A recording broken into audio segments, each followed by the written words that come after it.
Asia की सबसे बड़ी फल और सब्जी मंडी आजादपुर मंडी इन दिनों प्याज के गिरते दामों को लेकर चर्चा में है। जहां एक ओर सरकारी प्याज की सप्लाई से उपभोक्ताओं को राहत मिली है, वहीं किसानों की कमर टूट गई है।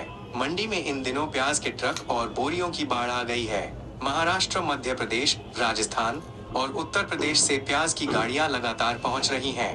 थोक भाव अब केवल 8 से 10 रुपए प्रति किलो रह गया है, जबकि पिछले महीने तक ये 20 से 25 रुपए प्रति किलो था। इस भारी गिरावट ने किसानों की मेहनत और उम्मीदों पर पानी फेर दिया है। किसानों का कहना है कि उन्होंने प्याज रोक रखी थी, इस आस में कि त्योहारी सीजन में रेट बढ़ेगा, लेकिन सरकार द्वारा जारी बफर स्टॉक ने मार्केट को ठंडा कर दिया। अब लागत निकलना भी मुश्किल हो गया है।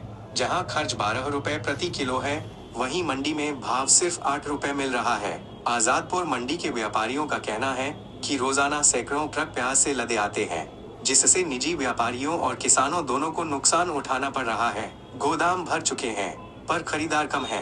कृषि विशेषज्ञों के अनुसार सरकार की ये नीति उपभोक्ताओं के लिए राहत तो देती है, लेकिन किसानों के लिए ये घाटे का सौदा बन जाती है। जरूरत है एक संतुलित नीति की, जहां उपभोक्ता को सस्ती प्याज मिले और किसान को भी उसकी मेहनत का उचित मूल्य।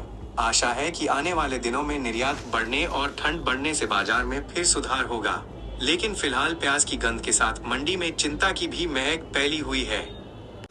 सर, एशिया की सबसे बड़ी मंडी आजादपुर है। प्याज की बात करी जाए, अभी लगातार देखे गया मंडी के अंदर जितनी प्याज है, क्या सेल नहीं है, क्या दिक्कतें आ रही है? सेल तो है, लेकिन अभी प्रेशर ज़्यादा है। गवर्नमेंट का प्याज आ रहा है, लोकल प्याज भी चालू हो गया है। और अभी इस टाइम पे क्या पुराना प्याज लोग खाना बंद कर देते हैं, क्योंकि जब नया आ जाता है ना तो पुराने की सेल कम हो जाती है। इस टाइम पे क्या प्रेशर अभी पुराने का है। अभी जो गवर्नमेंट का प्याज आ रहा है, NCCF का, नेफेड का जो प्याज आ रहा है, उसकी वजह से थोड़ा रेट डाउन है और पीछे की पार्टियों को पड़ता नहीं आ रहा है। और मंडियाँ सारी फुल है, कोई ऐसी मंडी नहीं है जिसमें माल ना हो और इतनी सेल नहीं है। प्याज की बात करी जाए, रेट क्या चल रहा है अभी?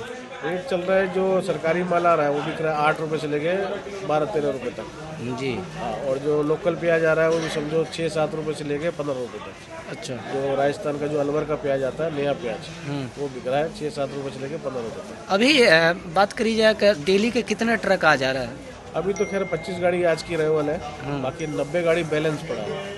90 गाड़ी बैलेंस पर है? हाँ, 90 गाड़ी बैलेंस पड़ा है और 5000 कट्टा अलवर का लोकल है हमारा। अभी 4 दिन पहले NCCF का रैक लगा था, ट्रेन से माल आया था, वो समझो 50-60 गाड़ी तो वही बैलेंस पड़ा है। तो व्यापारियों का सर कैसे मैनेज करना पड़ता है जब तक रेट ही नहीं है? अभी व्यापारियों को तो लॉस हो रहा है, सब व्यापारियों को, किसी को प्रॉफिट नहीं है, सब लॉस में ही है। बस NCCF के जो माल आ रहे हैं वही मंडी में बिक रहे हैं और कोई माल नहीं बिक रहा है। जो किसान की बात करी, जो इतना पैसे लगाने के बाद जो रेट की बात करी, जो रेट नीचे गिरते जा रहा है। हाँ, उनको क्या, किसानों ने जब पुराना माल स्टॉक किया था ना, उन्होंने उस टाइम नहीं बेचा, तो उनको उम्मीद थी कि इस टाइम पे 25-30 रुपए किलो उनको रेट मिल जाएगा, लेकिन वो अभी भी पीछे 10 से 12-13 रुपए की ही पोषण है, बड़ा नहीं है कुछ। क्या रेट बढ़ने की उम्मीद है? बढ़ने की अभी कोई उम्मीद नहीं है। अगले महीने बढ़ेगा, जब सरकारी माल खत्म हो जाएगा, पुराना माल खत्म हो जाएगा तब।